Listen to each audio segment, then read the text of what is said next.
Welcome class 10. Here we will begin chapter 1, A Triumph of Surgery by James Alfred White, who is also known by the pen name James Harriet. Being a noted veterinary surgeon, he utilized his vast experience in writing stories about animals.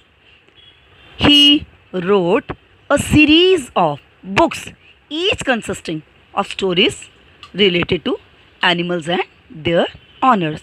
His best known work was semi autobiographical works. Let's know about the theme. The story recounts the experience of the narrator, a veterinary surgeon who saved the life of an ill fed dog named Tricky. So, we will see here how the doctor gets well this dog. Tricky, a small dog, is pampered and overfed by his rich mistress. He falls seriously ill and his mistress consults a veterinary surgeon. Does he perform an operation or does the dog recover? So let's find out in the chapter. I was really worried about Tricky this time. I pulled up my car when I saw him in the street with his mistress and I was shocked at his appearance. He'd become hugely fat like a blotted sausage. Sausage, it is a kind of minced meat, blotted. So when the thing inflamed due to the water imbibed inside. With a leg at each corner, his eyes bloodshot. Bloodshot, that means when the eyes get red due to tiredness, and rheumy means watery, stared straight ahead, and his tongue lolled from his jaws. Lolled means hanging. So here the writer starts telling us how he was worried about Tricky, a pet dog. He says that when he stops his car, as he saw the Tricky, he was coming with his mistress on the road. The narrator is shocked to see the dog because he looks like a blotted sausage. He has become very fat. His eyes are red and watery. Mrs. Pumphrey, Tricky's owner, starts now explaining the reasons. Mrs. Pumphrey hasn't to explain. He was so listless, Mr. Harriet. He seemed to no energy. I thought he must be suffering from malnutrition. So I have been giving him some little extras between meals to build him up. Some malt and cod liver oil and a ball of Horlicks at night to make him sleep. Nothing much, really. Now the doctor was surprised to hear the explanation by Tricky's owner. She tells that Tricky was malnourished because he didn't have any energy. She told that she used to give him malt, cod liver oil and ball of Horlicks at night apart from his regular meals so that he could sleep at night. Though she was giving so much to eat, but very surprising, she was saying that she was not giving much to eat. And did you cut down on the sweet things as I told you? Oh, I did for a bit, but he seemed to be so weak, I had to relent. He does love cream, cakes, and chocolates, so I can't bear to refuse him. I looked down again at the little dog. That was the trouble. Tricky's only fault was greed. He had never been known to refuse food. He would tackle a meal at any hour of the day or night, and I wondered about all things Mrs. Pumphrey had not mentioned. So here, ask her, has she cut down the sweets which he had advised to do? To this she replies that she did it for a while, but she felt he was getting weaker, because of which she had to stop being so harsh with him. She also informs that she is unable to refuse him cakes and chocolates, as those were his favorite things. Then the narrator understood Tricky's problem. The dog was very greedy and could eat any time of the day. He did not know how to say no to food when his stomach eats. Are you giving him plenty of exercise? Well, he has his little walks with me, as you can see. But Hodgkin, the gardener, has been down with lumbago, so there has been no ring throwing lately. Lumbago means have pain in the muscle and joints in the lower back. Now, again, the narrator asks from Mrs. Pumphrey whether she was giving exercise to the dog. To which Mrs. Pumphrey replied she does take him out for the walks once in a while, but he is not playing his ring throwing exercise, as the gardener who takes him out to play is not coming for few days because he has pain in his lower back. Try to sound severe. Now, I really mean this. If you don't cut this food right down and give him more exercise, he is going to be really ill. You must harden your heart and keep him on a very strict diet. Mrs. Pumphrey wrung her hands. Oh, I will, Mr. Harriet. I'm sure you are right. But it is so difficult, so very difficult. She set her head down along the road as if determined to put the new regime into practice immediately. Regime that stands for policy or some system. Now the narrator tried to talk seriously about the dog to Mrs. Pumphrey and said if she did not control eating habits of the dog and not going to increase his exercise, he would soon fall ill. He advised that she had to harden her heart and keep the dog on a diet. To this, Mrs. Pumphrey replied that she knew she had to, but it is quite difficult for her to be strict with the dog. But otherwise, she said she would determine to put this new regime into the practice very soon. As the lady had assured to follow the new routine for the betterment of the dog, Mr. Harriet started now watching him with deep concern. He found that Tricky was walking unsteadily. He found that how he was looking in his tweed coat that he was wearing. He knew that the dog had a wardrobe full of such coats. Also, the raincoat for the rainy days and the separate coats for the winter season. So this shows that Mrs. Pumphrey was a rich lady and she had enough money to spend on her dog. Narrator knew it very well that soon he was going to receive a call about Tricky's falling ill very seriously. The expected call came after a few days. Mrs. Pumphrey became very upset as Tricky was not eating anything. And beside this, he was refusing all his favorite dishes. And he was badly vomiting. He was spending all his time lying on the rug and panting. Panting means to breathe heavily and not even go to walk or not even want to do anything.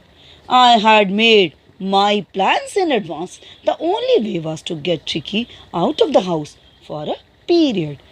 I suggested that he be hospitalized for about a fortnight to be kept under observation.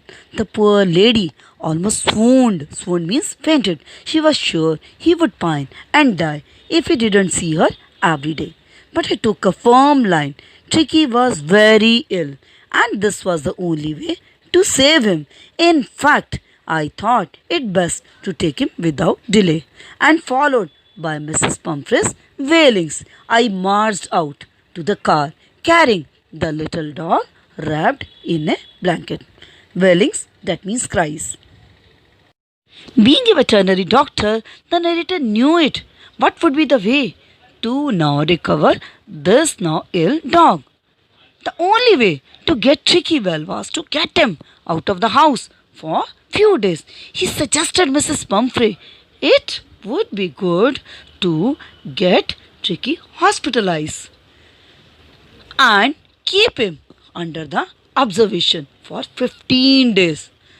On hearing the news, Mrs. Pumphrey was going to faint. She was confirmed that Tricky would surely die if he won't see her regularly. But the doctor was firm in his decision this time. He suggested that a dog was so ill and this was the last option left for saving his life. Now, without waiting and looking at the wailings, the cries of Mrs. Pumphrey, he took the dog with him. The lady was still not ready, but the doctor walked out from the house and took the dog while wrapping it in a blanket and towards his car. At the surgery, the household dogs surge around me. Surgery here means hospital, and surge means gather around. Tricky looked down at the noisy pack with dull eyes, and when put down, lay motionless on the carpet. Pack here means the group of the dogs. The other dogs, after sniffing around him for a few seconds, sniffing means smiling, decided he was an uninteresting object and ignored him. So here it is told, when both of them reached the hospital, all the other dogs, they gathered around them. Tricky looked at all of them. When the doctor put him down on the carpet, he couldn't even move. The other dogs, they reached near him, they sniffed him and thought to themselves that he was some uninteresting object, and they left him aside. I made up a bed for him in a warm, loose box next to the one where the other dog slept.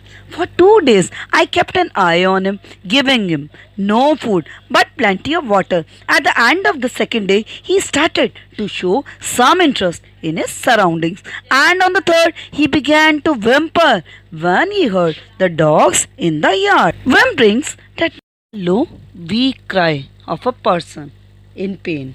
Here we come to know how the doctor, he started his treatment with the dog. He said first he made the bed of the Tricky in a warm box along with the other dogs there. For 2 days the narrator kept him just on water and nothing else. On the second day he found the dog was roaming around and looking at the place around him. And on the third day he observed that he was also making noise to let the people in the hospital know that he too wanted to go out with the other dogs there. When I opened the door, Tricky trotted out.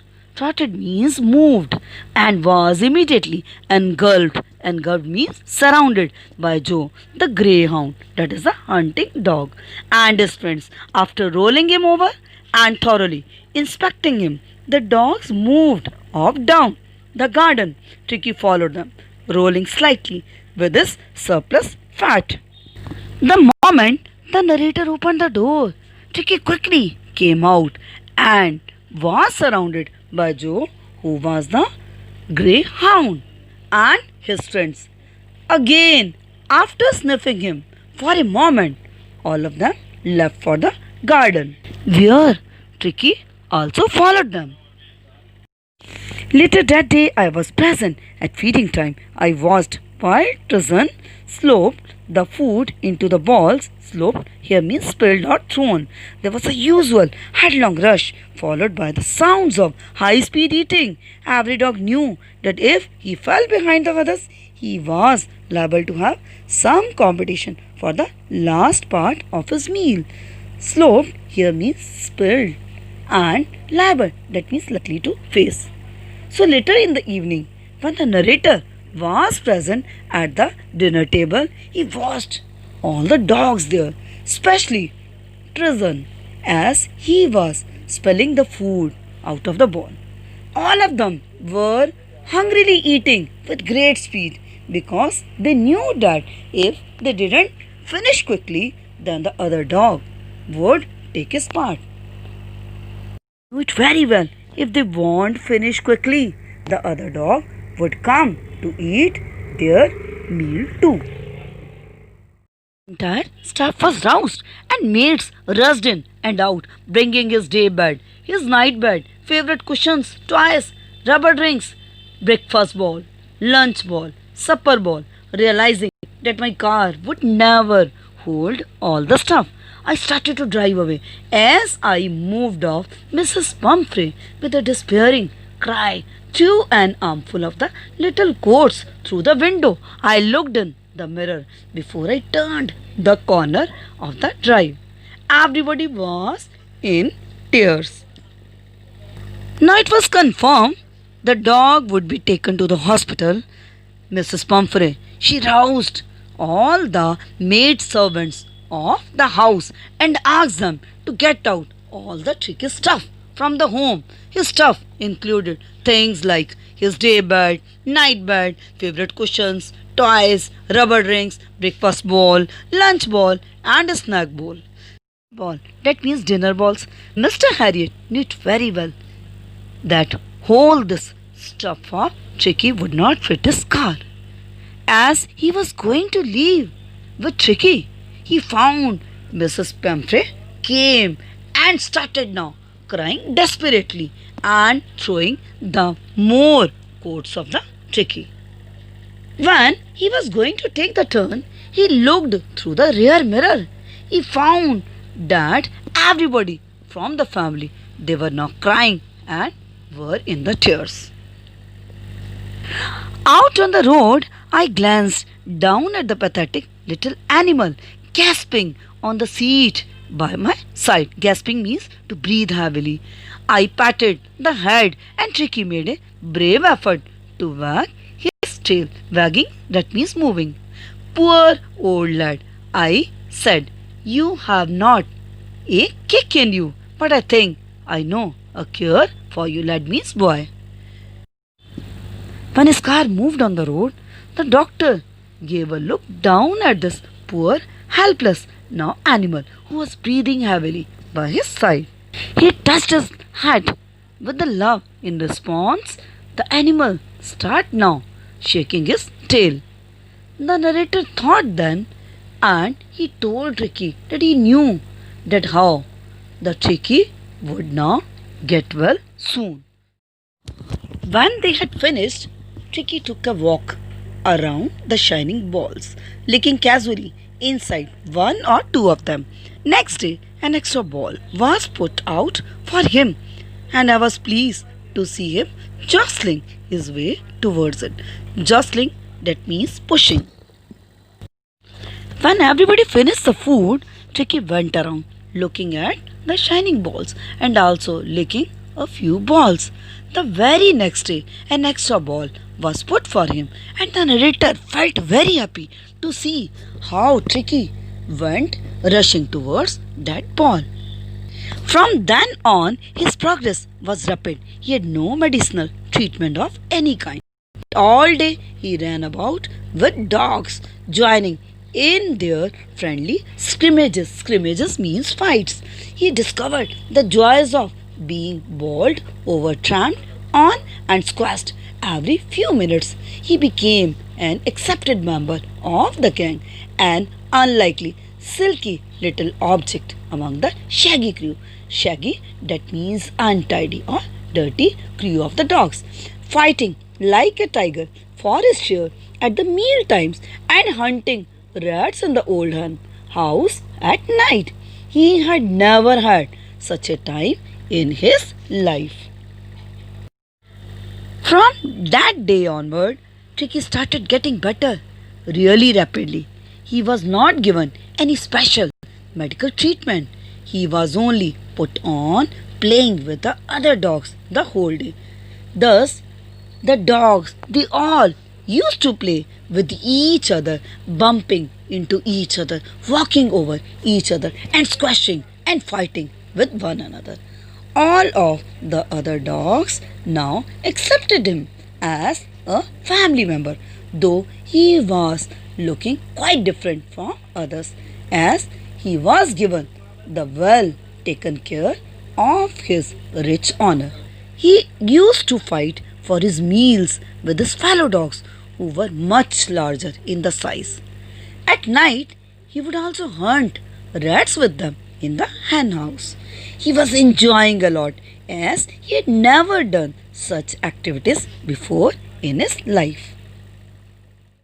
This while, Mrs. Pumphrey hovered anxiously in the background, ringing a dozen times a day for the latest bulletins. I dodged the questions about whether his cushions were being turned regularly or his correct coat worn according to the weather, but I was able to tell her that the little fellow was out of danger and convalescing rapidly. Convalescing means recovering. Here we come to know about the concern of Mrs. Pumphrey, the mistress of Tricky, she used to call regularly more than 12 times a day to inquire about Tricky. Mr. Harriet used to avoid all the questions about the coats, beds, etc. But he told her that Tricky was doing very good and was recovering very fast. And he was now in no danger. Bird, convalescing, seemed to do something to Mrs. Pumphrey. She started to bring round fresh eggs, 2 dozen at a time, to build up Tricky's strength. For a happy period, my partners and I had 2 eggs each for breakfast. But when the bottles of wine began to arrive, the real possibilities of the situation began to dawn on the household. Now the word convalescing, that means recovery, it seemed to be very motivating for Mrs. Pumphrey. She started now sending the fresh eggs for the dog. 2 dozen eggs she started sending every day for him. But Mr. Harriet and his partners used to give only 2 eggs each for breakfast. Then, to improve the quality of blood, Mrs. Pumphrey started sending the bottles of wine for him. It was to enrich Tricky's blood. Lunch became a ceremonial occasion with 2 glasses of wine before and several during the meal. Ceremonial, that means time for celebration. To improve the quality of the blood of the dog, Mrs. Pumphrey started sending the bottles of wine for him. Then it became Mr. Harriet's habit to have 2 glasses of wine before lunch and a few along with it. We could hardly believe it when the brandy came to put a final edge on Tricky's constitution. Hardly believe it when the brandy came to put a final edge on Tricky's constitution. Constitution means composition or the body. For a few nights, the fine spirit was rolled around, inhaled, and reverently drunk. They were days of deep content, starting well with the extra egg in the morning, improved and sustained by the midday wine, and finishing luxuriously round the fire with the brandy. Now Mrs. Pumphrey started sending the brandy for the dog. At that time, Mr. Harriet was not able to believe that the lady actually wanted them to give brandy to Tricky. They shared it among themselves. Some days Mr. Harriet used to feel very happy as he would start his day with extra eggs. Then he would have a few glasses of wine in the afternoon and then ending the day with a brandy in the evening. It was a temptation to keep Tricky on as a permanent guest, but I knew Mrs. Pumphrey was suffering, and after a fortnight means 2 weeks, felt compelled to phone and tell her that the little dog had recovered and was awaiting collection. Due to the temptations of the things sent for Tricky and which were consumed by the doctor, Mr. Harriet, he was really tempted to keep Tricky as a permanent guest at his surgery, that means hospital. He really wanted that Tricky should stay with them forever. But then he realized that how Mrs. Pumphrey, she was like a mother, was really suffering and really wanted the dog back soon in her house. Thus, within 15 days, Tricky was ready to go back his home, and he called Mrs. Pumphrey to come and pick him up. Within minutes, about 30 feet of gleaming black metal drew up outside the surgery. Black metal here stands for the car. The chauffeur opened the door and I could just make out the figure of Mrs. Pumphrey, almost lost in the interior. Her hands were tightly clasped in front of her. Her lips trembled. "Oh, Mr. Harriet, do tell me the truth. Is he really better?" Now, on his call, within a few minutes, a long black car came outside the hospital, and the driver opened the door. Mrs. Pumphrey was sitting inside, really nervous as well as excited too.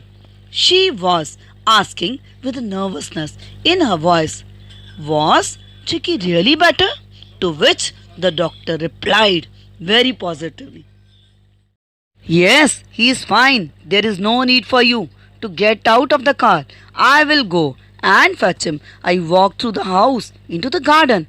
A mass of dogs was huddling round and round the lawn, and in their midst, ears flapping, tails waving, was a little golden figure of Tricky. In 2 weeks, he had been transformed into a lithe, hard muscle animal. He was keeping up well, and with the pack stretching out in great bounds, his chest almost brushing the ground. Hurtling means running, flapping, moving or shaking your lid, that means flexible. The doctor assured that Tricky was fine now. There was no need to come out, and he said he was going to bring the Tricky. When Mr. Harriet went to the garden behind the house, he saw all the dogs moving around in the garden, and Tricky was sitting between them. He had recovered wonderfully in these 2 weeks. He was looking much healthier, playing with the other dogs, and his chest was touching to the ground. He had become a good, muscular dog now within these 2 weeks. Carried him back along the passage to the front of the house. The chauffeur was still holding the car door open, and when Tricky saw his mistress, he took off from my arms in a tremendous leap and sailed into Mrs. Pumphrey's lap. She gave a startled ooh and then had to defend herself as he swarmed over her, licking her face and barking. During the excitement, I helped the chauffeur to bring out the beds, toys, cushions, coats, and balls, none of which had been used, as the car moved away.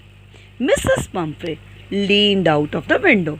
Tears shone in her eyes. Her lips trembled.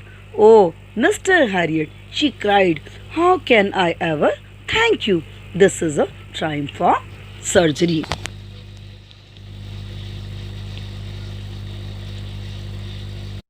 When the doctor took Tricky to the front of the house, he saw the chauffeur was still holding the door of the door.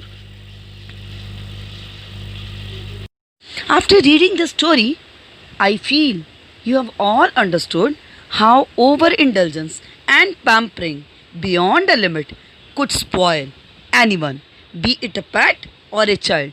Discipline is must for all in life. I hope you have understood the story. Thank you, everyone.